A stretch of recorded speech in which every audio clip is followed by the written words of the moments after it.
El título de mi trabajo es Ciclo menstrual y conducta sexual, y con él he intentado averiguar de qué manera influye la fase del ciclo menstrual en la que nos encontramos en la respuesta sexual. Los motivos por los cuales me he decantado a hacer este trabajo pues tienen que ver con una serie de experiencias personales, conversaciones con otras mujeres y finalmente el estudio de este máster. Estas tres cosas me han llevado a pensar o han forjado en mí la creencia de que se ha investigado muy poco o se ha prestado poca atención a lo relacionado con la mujer en general y con su sexualidad en particular. Algunos ejemplos serían que yo misma y personas de mi entorno pues hemos sufrido a lo largo de nuestro ciclo menstrual y en momentos muy puntuales pues síntomas como cansancio, dolor, bajo estado de ánimo, y incluso algunas han manifestado no poder mantener relaciones sexuales por inflamaciones en las zonas genitales, etcétera. Las respuestas médicas a todas estas sintomatologías siempre han sido vacías y restando importancia a lo que expresamos, incluso muchas veces utilizando un chascarrillo para explicar que se trata de temas inherentes al hecho de ser mujer. En esta misma línea, también sé de primera mano que una vez que llega la menopausia a la vida de las mujeres, pues no se ofrecen herramientas útiles para afrontar esta época de tantos cambios psicológicos, sexuales y físicos de una manera pues, que permitan seguir disfrutando a las mujeres de una sexualidad positiva, sana y natural. Y por último, como decía, el estudio de este máster a un nivel más genérico y sobre todo la realización de las prácticas con pacientes reales me ha demostrado de una manera objetiva el peso que la educación patriarcal y heteronormativa ha tenido sobre todas nosotras. He podido comprobar cómo sabemos muy poco sobre nuestro propio cuerpo y sobre su funcionamiento, cómo nos avergonzamos cuando hablamos de temas sexuales por miedo a ser juzgadas o criticadas y sobre todo cómo siendo mujeres actuamos de una forma autómata en nuestras relaciones sexuales, en base a las creencias erróneas y sesgadas adquiridas desde la infancia y que nos obligan a cumplir esos modelos de cómo debe ser una relación sexual completa y normal en lugar de dejarnos llevar por lo que realmente deseamos o nos apetece o queremos hacer. Pues bueno, por todo esto he decidido que mi TFM fuera una revisión bibliográfica de los estudios e investigaciones existentes acerca del ciclo menstrual y su relación con la conducta sexual, sobre todo para comprobar la cantidad y calidad de conocimiento publicado sobre esta materia. Y concretamente me he decantado por esta relación porque consideraba que al tratarse el ciclo menstrual de un aspecto ampliamente conocido y estudiado tanto científica como anatómica y biológicamente, sería más sencillo encontrar pues, investigaciones e información útil al respecto. Los objetivos, pues el objetivo general es relacionar las distintas fases del ciclo menstrual con la conducta y el deseo sexual. Y para ello también he analizado qué fases repercuten en mayor medida en el incremento del deseo sexual, he comparado los niveles hormonales en las diferentes etapas del ciclo menstrual y he estudiado la relación de estos niveles con la intensidad del deseo. En relación con los objetivos planteados, y después de realizar la búsqueda de información, he encontrado 5 estudios que estudiaban la relación entre las fases del ciclo menstrual y el incremento del deseo sexual, 2 artículos científicos que evaluaban los niveles de las hormonas sexuales a lo largo del ciclo menstrual y 4 estudios que relacionaban la cantidad de hormonas en las diferentes fases del ciclo menstrual con la presencia y intensidad del deseo. Para ponernos un poco en contexto, voy a dar la información más relevante extraída de estos estudios y que nos permite un poco que nos pongamos en contexto. ¿Qué es el ciclo menstrual? El ciclo menstrual se define como un proceso propio del sistema reproductor femenino de repetición mensual. Se inicia con la menarquía, que es el primer sangrado durante la pubertad, y finaliza con la menopausia. Tiene una duración promedio de 28 días. Algunos varían entre los 21 y los 37 días. Vale. Las fases.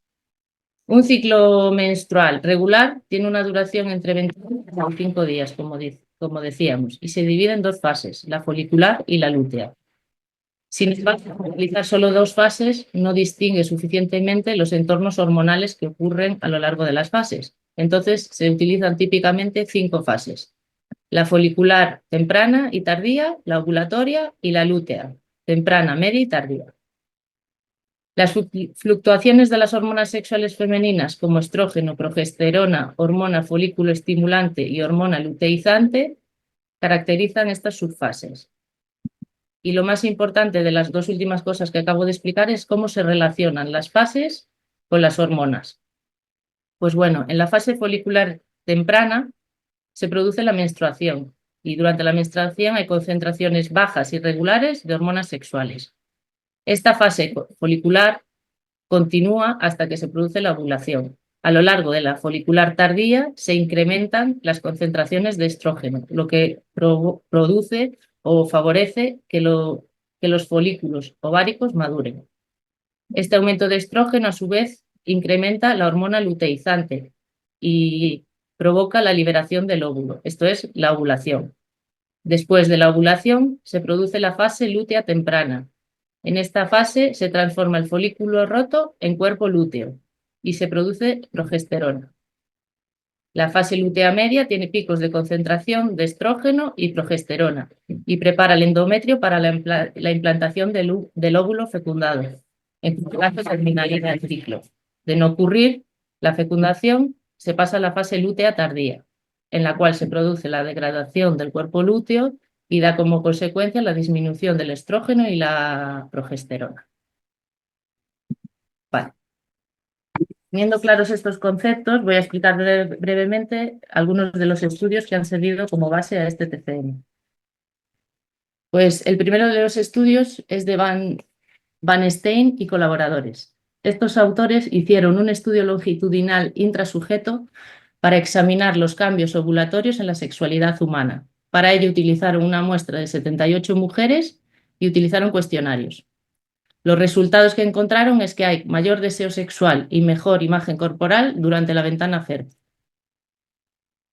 Arsal y colaboradores, sin embargo, abordaron las críticas de muestras pequeñas y diseños inapropiados y entonces recopilaron más de 26.000 autoinformes en formato de diario de 1.054 mujeres. En este caso eran 429 de ciclo natural y las demás eran usuarias de anticonceptivo. Estas últimas se utilizaron como grupo control porque estas menstruaban pero no tenían ovulación.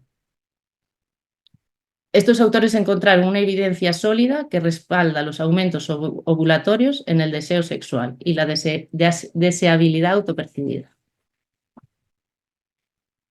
Tomás y colaboradores realizaron un estudio para probar si lo que ellos llamaban sociosexualidad, que son las relaciones sexuales en ausencia de compromiso, es mayor en mujeres en pico de fertilidad.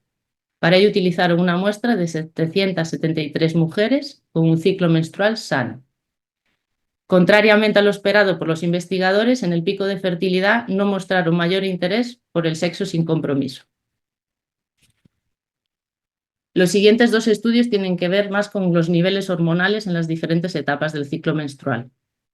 Rus y colaboradores examinaron las relaciones y variaciones interindividuales de los niveles de hormonas reproductivas, urinarias y séricas en relación con la ovulación, la cual se observaba a través de ecografías en mujeres sin patologías. Estos autores demostraron que los perfiles hormonales urinarios y séricos tienen una excelente concordancia. ¿Qué quiere decir? Que el aumento de estrógeno y LH siempre ocurre antes de la ovulación y el aumento de progesterona siempre ocurre después. En este mismo sentido, Kula y colaboradores estudiaron los patrones menstruales completos de progesterona, testosterona y estradiol en mujeres no fértiles durante sus ciclos naturales y en el mismo sentido encontraron que la secreción de progesterona predomina cuantitativamente sobre las demás. Por último, los últimos dos estudios tienen que ver con la intensidad del deseo. Caruso y colaboradores realizaron una investigaron si la sexualidad de una mujer cambia durante la semana y a lo largo del ciclo menstrual y de qué manera. Para ello utilizaron una muestra de 1.957 mujeres heterosexuales, con y sin pareja. Y los resultados demuestran, o le han demostrado, que con pareja hay más actividad durante el fin de semana. Sin pareja hay una actividad sexual más constante. La actividad sexual de las mujeres sin pareja fue mayor durante la fase ovulatoria y menor durante la menstruación que las mujeres con pareja. Este estudio pone de manifiesto la influencia de los factores no hormonales. Y por último, el estudio de Auer y colaboradores. Estos autores, considerando que el estradiol sea relacionado con el funcionamiento sexual y que alcanza su punto máximo alrededor de la ovulación, realizaron un estudio controlado con placebo para investigar los efectos del aumento a corto plazo del estradiol en el deseo sexual y la frecuencia del orgasmo. Los niveles de estradiol se elevaron mediante valerato de estradiol, administrado 2 días consecutivos para simular el aumento de los niveles de estradiol alrededor de la ovulación. El valerato de estradiol no tuvo efecto en la frecuencia del orgasmo y solo tuvo efectos menores en el deseo sexual. Para estos autores, por lo tanto, es poco probable que los aumentos de estradiol expliquen el aumento del deseo sexual alrededor de la ovulación.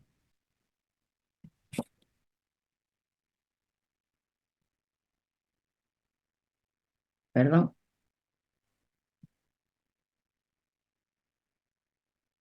Vale, pues estos hallazgos y las diferentes investigaciones han permitido concluir a estos autores lo que voy a comentar a continuación. El ciclo menstrual normal tiene una duración de 28 días y se caracteriza endocrinológicamente por aumentos de los estrógenos preovulatorios y por secreción de progesterona durante la fase lútea. En base a estos hallazgos, se ha tratado la hipótesis de que la variación de la conducta sexual de las mujeres depende, en parte, de las variaciones de los patrones hormonales que ocurren durante el ciclo menstrual, asegurando de este modo que exista una predisposición a un intercambio sexual en los periodos del ciclo en los que se produce la ovulación, esto es, que los estrógenos son altos, y es más probable el evento de la fecundación, asegurando de este modo que las conductas sexuales aseguren la supervivencia de la especie. Estas son conclusiones extraídas por los investigadores a raíz de sus estudios. Quiero matizarlo. En este sentido, también se han encontrado estudios que relacionan de manera positiva los niveles de estrógenos con la conducta sexual y la disposición a mantener relaciones sexuales, mientras que el deseo sexual se relaciona de manera negativa con los niveles de progesterona. Los estudios también sugieren un incremento en el deseo sexual en los días de mayor fertilidad en el ciclo menstrual, posiblemente debido a que la motivación sexual de las mujeres debería ser mayor en los momentos del ciclo ovulatorio en los que el riesgo de concepción es alto. Se predice que esta relación se produciría porque habría beneficiado el éxito reproductivo en el pasado. Los resultados también apoyan la hipótesis del cambio ovulatorio, que afirma que las mujeres han evolucionado para cambiar sus preferencias y comportamiento sexual durante el pico de fertilidad, con el fin de maximizar el éxito reproductivo. Sin embargo, y como ya hemos visto, el estudio de investigación llevado a cabo por Auer y colaboradores no encontraron la correlación entre el estrógeno y el deseo sexual, sugiriendo, por lo tanto, que existen diferentes factores no hormonales que pueden influir en el deseo sexual femenino, lo que indica la alta complejidad en la regulación del deseo sexual, estando involucrados factores hormonales, psicosociales y culturales.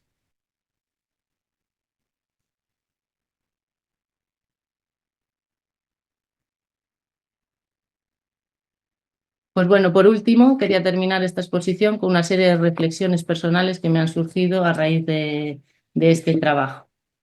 Y son que si bien los estudios pueden aportar información y conocimiento acerca del ciclo menstrual y su relación con la conducta sexual, no considero extrapolables a la población general estas interpretaciones. Se puede apreciar tanto en la literatura utilizada como en las conclusiones o las muestras seleccionadas los efectos de la cultura dominante, heteronormativa y patriarcal. No se tiene en cuenta a la mujer como un ser independiente en cuanto a su sexualidad, con capacidad de vivir su sexualidad de manera plena y disfrutar al margen de otro individuo o de una intención de apareamiento. Es necesario, por lo tanto, realizar una mayor cantidad de estudios con validez estadística para determinar si existe una relación entre la variación de las hormonas sexuales a lo largo del ciclo menstrual y el incremento o disminución del deseo sexual. Sobre todo, que visualicen a la mujer como un individuo y no solamente desde el punto de vista reproductor, que puedan validar o rechazar de manera definitiva las diferentes hipótesis que se puedan plantear hipótesis nuevas y que validen a su vez las dimensiones psicosociales, psicológicas y de salud en el deseo sexual de la mujer.